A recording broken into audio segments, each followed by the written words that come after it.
The roads are dirt, the vegetation thick, uninviting. This is the western fringe of Miami, along the rim of the Everglades, a no man's land. It's probably one of America's last frontiers where anything goes in this area. Including the slaughter of animals for their meat.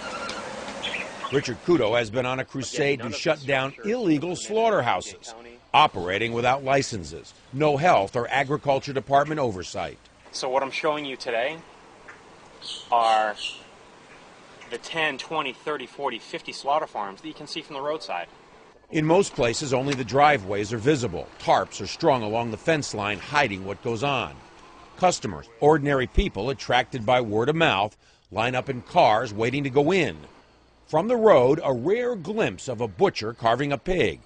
How the pig likely died is what troubles Kudo the most. And there are 1,000+ animals in these farms as we speak being brutalized. They're being burned to death, sledgehammered to death, axed to death, and that's how they're being put down.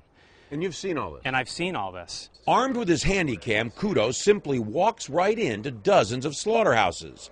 Who runs them, who owns them, unclear. I go in acting like a customer, not that I've ever had an animal slaughtered, and I ask them how much for the pig, and they'll say $120. How much for the kill? $20. We'll slaughter it for you for $20. It's that easy.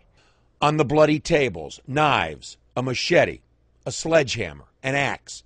If you care at all about animals, this is revolting. Outside one property, hidden in the brush, animal remains. I just came across the head of a goat. His insides. This is how they're disposing of these animals. Just throwing them, basically, into our wetlands. Much of the meat available here you can't get in a supermarket. In a holding pen, a goat lies in filth, awaiting slaughter. At one place, an emaciated lamb. At another, a cow in the same condition. Horses, too. A lot of this meat is toxic. These animals are sick. And they will all end up on someone's dinner table. Kudo was first exposed to what he calls the dark underbelly of Miami a year ago when, with the SPCA, he began investigating the slaughter of horses for their meat, illegal in the United States. He left the SPCA to form his own organization called ARM, Animal Recovery Mission.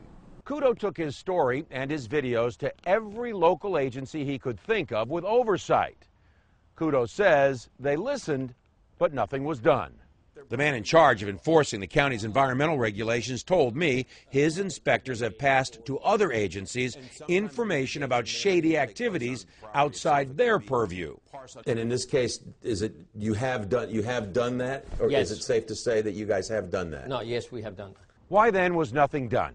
Espinosa said you'll have to ask those agencies. We did. Charles Danger, who heads the county's Building and Zoning Department, told us that Kudo's persistence has finally led to the formation of a task force called Operation Miss Piggy and Mr. Ed. Danger admits part of the reason nothing was done before, fear for the safety of inspectors. Quote, every time we go in there, we have to go in there with the police, and even the police don't want to go in there. That may finally be changing.